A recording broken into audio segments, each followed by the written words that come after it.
PEC das 6:1. Isso é bom? Isso é ruim? Vamos falar disso por aqui. Esse é um assunto que está movimentando as redes sociais, todo mundo dando opinião sobre.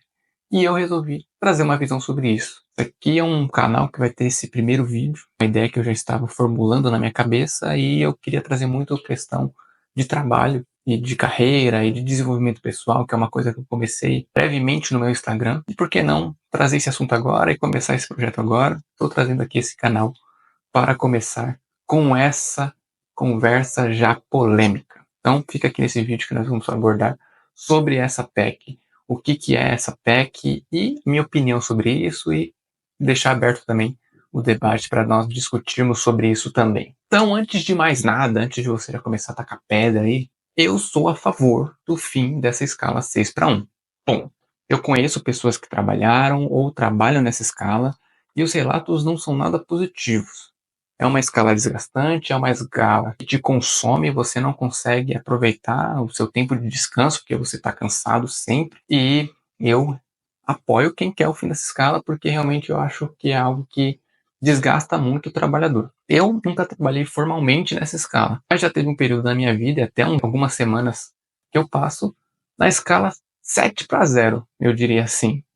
Esse foi um momento que eu passei que me gerou um grande pico de estresse, ansiedade e um desgaste também. E quando eu vira e mexe eu passo por isso, isso me traz um desgaste, eu preciso me reabastecer com um descanso, com um tempo em família, com um tempo com Deus. Então, eu entendo um pouquinho dessa dor.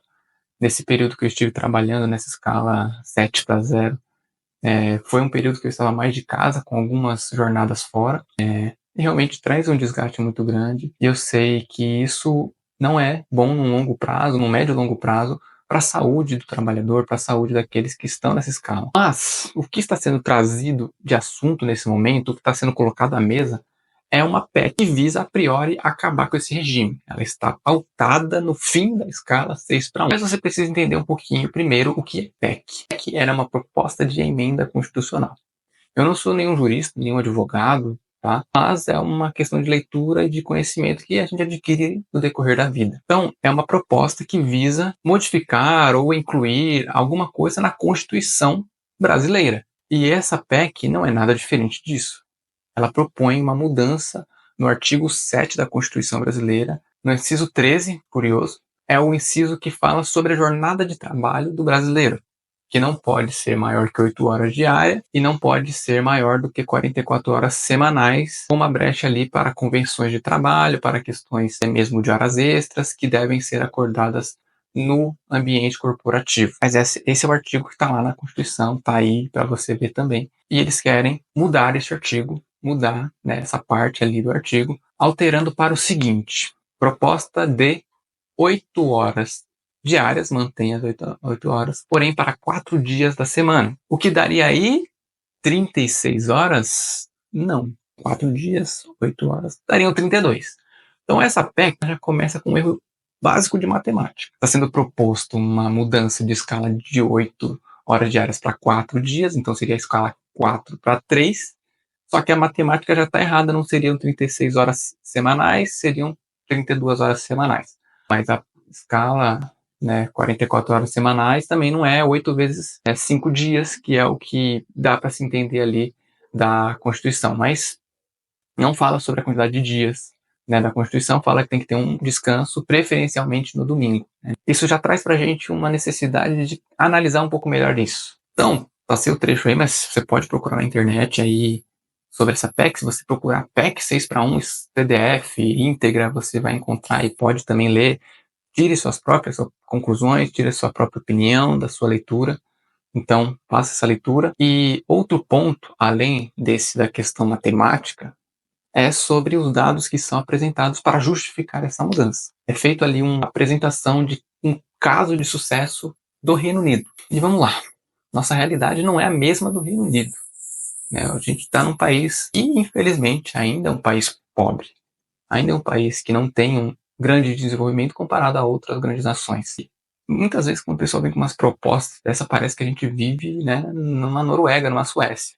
Nós não estamos nem perto ainda de chegar ao nível deles. Se você pegar países como esse, a própria Noruega, a Holanda, a Alemanha, tem um levantamento que foi feito pela Penn World Table, que mostra que países europeus, que hoje, né, têm uma carga horária de trabalho menor que a do brasileiro, uma carga horária média menor, quando eles tinham um índice de produtividade que se assemelhava ao nosso, eles tinham cargas horárias maiores. Você tem esse gráfico que mostra isso. Conforme eles aumentaram a produtividade, eles diminuíram a carga horária. Então, um grande problema que nós temos no Brasil é a nossa produtividade. Vamos pegar uma comparação aqui de um trabalhador brasileiro com um trabalhador dos Estados Unidos. Foi feito um levantamento que mostra que nós levamos 4 vezes mais tempo para produzir o mesmo que um americano produz. Tem um outro levantamento também, tem as fontes aí estão aparecendo, que em 10 anos a produtividade por hora trabalhada do Brasil cresceu apenas 0,3%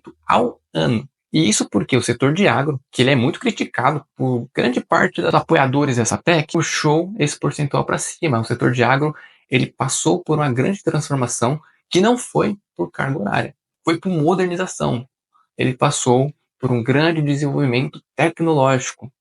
E esse é o caminho que eu já trago aqui como a minha visão de solução para esse problema da escala 6:1 e da grande jornada de trabalho. Eu administro um pequeno negócio que a frente é impulsionar o uso de tecnologias focado na área da construção civil, porque eu acredito nesse potencial. Para te dar um exemplo aqui do uso da tecnologia que já vem beneficiando um pouco do trabalho do regime 6:1, são mercados, lojas, onde nós temos ali caixas automáticos, onde você pode entrar numa loja, escolher ali seus produtos, passar nesse caixa automático e não ter um contato com nenhum ser humano e sair da loja ali com seus produtos pagos. É uma ação que já está sendo realizada em mercados, em lojas, né, de conveniência, de varejo, que são os maiores lugares, né, são os lugares onde tem mais pessoas trabalhando na escala 6:1. E são muitas vezes os lugares que as pessoas vão para o lazer. Esse é um grande ponto também de uma medida que já tem a prática, que pode ser olhado com um caminho mais viável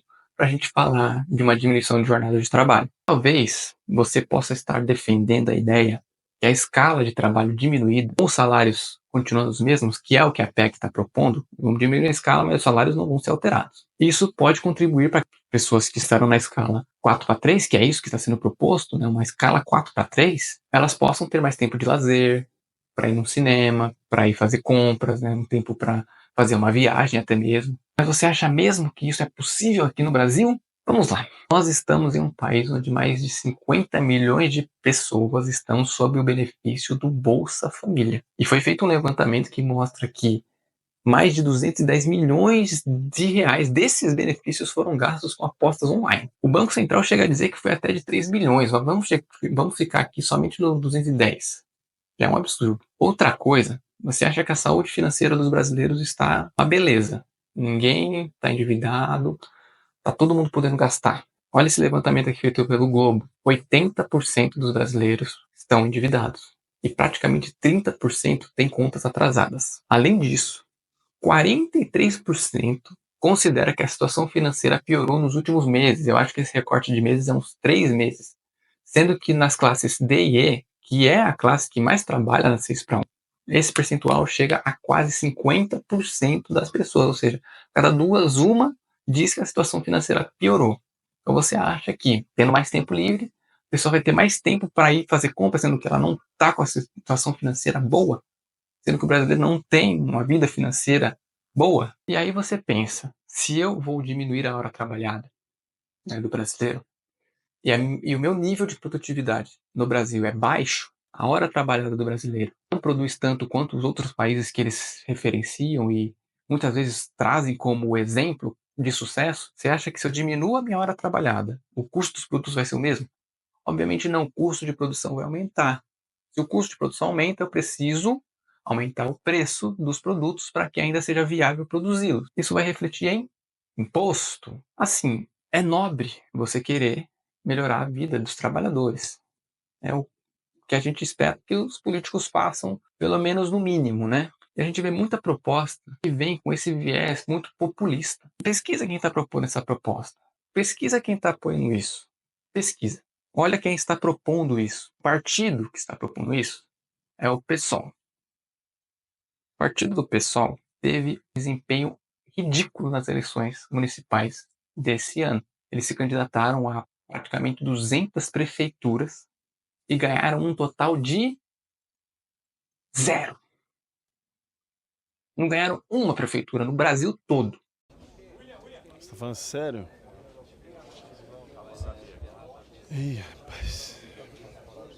E o único lugar que eles chegaram no segundo turno foi, incrivelmente, em São Paulo. Mas, assim, foi um desempenho bem abaixo. Se você pegar o número de abstenções de brancos e nulos, o candidato do PSOL ficou abaixo desses votos. Ou seja, se a gente contabilizar esses votos, ele ficaria em terceiro. No segundo turno tem dois candidatos. Então, isso mostra que o partido foi mal e os partidos progressistas em geral, né, do próprio governo, os apoiadores ali do governo, né, federal, foram mal nessas eleições. E eles precisam resgatar o apoio popular. Precisam de ter o povo junto com eles, porque é o povo que coloca eles no poder, certo? Então, se você traz uma proposta que é agradável para todo mundo, poxa, quem não quer o fim da escala 6:1? Talvez algum, né, tem algum empresário talvez que faça essa forçação para os seus funcionários, talvez tenha, mas a maioria também não quer isso, porque é mais custo para ele, é mais gasto para ele ter que colocar um funcionário para trabalhar 6 dias na semana. Mas mesmo quando não é, isso desgasta muito o funcionário e é uma perca para ele, porque pode gerar uma rotatividade muito grande de funcionários, o que acontece muito nesse setor de varejo, de vendas, que é o majoritariamente da escala 6:1, e aí você não consegue formar pessoas que vão estar ali com mais tempo, dando um serviço de qualidade. Então, não tem ganho para o empresário também, e para o trabalhador menos ainda. Então, muitas vezes a gente, né, enxerga isso como uma visão muito macro, né? Vamos acabar com 6:1. Muito bom. Mas aí você olha a proposta para acabar com isso, é simplesmente cortar a jornada de trabalho. E vou resumir com 2 palavras. Parabéns! A gente já tem um artigo 7º que eu citei no início, que fala da jornada de trabalho máxima de 44 horas semanais.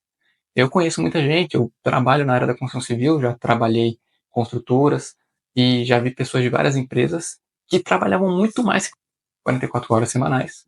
E muitas vezes tem pessoas que acabam entrando com processos com as empresas, até mesmo ganham, mas isso é um transtorno muito grande e o desgaste que a pessoa teve durante o período não volta atrás. Então, a gente tem na Constituição hoje já não é seguido 100%. Tem pessoas que trabalham mais. Muita gente que trabalha com PJ. Um caminho que pode ser tomado com essa mudança é mais PJ. Mais pessoas como MEI que vão estar prestando esses serviços e aí vão estar em outro rigor, vão estar nesse rigor da Constituição. E você pode ali ter um outro contrato de trabalho, pode ser que os trabalhos sejam mais vinculados em contratos por tempo determinado. E aí, né, muita gente que defende essa PEC defende a CLT. A CLT cai por terra. Muita gente hoje já não trabalha na CLT. Se você pega uma grande fatia dos brasileiros, são autônomos. Então, não tem uma influência para essas pessoas, né? Trouxe aqui, né, de solução, que eu já tenho buscado trabalhar um pouco nisso, com um pouco da empresa que eu administro e trazendo conhecimento com tecnologias. É esse caminho de automatizar nossos processos, de melhorar a forma como nós trabalhamos com o uso de tecnologia, né? E muita gente acha que a gente pode ficar refém da tecnologia. Sim, se a gente não começar a dominar a tecnologia, a gente vai se tornar refém. Teve um candidato aqui em São Paulo que falou isso, a gente criticou, mas isso eu concordava. Se a gente não começar a ter uma visão mais profunda sobre essa necessidade, nós vamos acabar se tornando escravos da tecnologia. Nós produzimos muito pouco de tecnologia própria no Brasil. A gente importa muita coisa. Isso já traz o quê? Um encarecimento de preço. E nossos trabalhos muitas vezes são manuais. Eu, da construção civil, eu vejo muito isso. A gente tem um processo assim de anos que é a mesma coisa, parece. Teve algumas evoluções, mas assim, o índice de produtividade da construção civil mesmo é muito baixo comparado a outras indústrias. Então, assim, a gente precisa ter um olhar mais amplo para isso, porque se a gente melhora o nosso índice de produtividade, se lembrar do gráfico como tem lá dos outros países, isso consequentemente irá atingir a jornada de trabalho. Você vai ter mais liberdade, mais segurança para diminuir a jornada de trabalho, porque você vai conseguir fazer mais coisas em menos tempo. E aí vem a qualidade. E aí vem, sim, algo duradouro, algo que vai fazer sentido. Então, pensa nisso, né?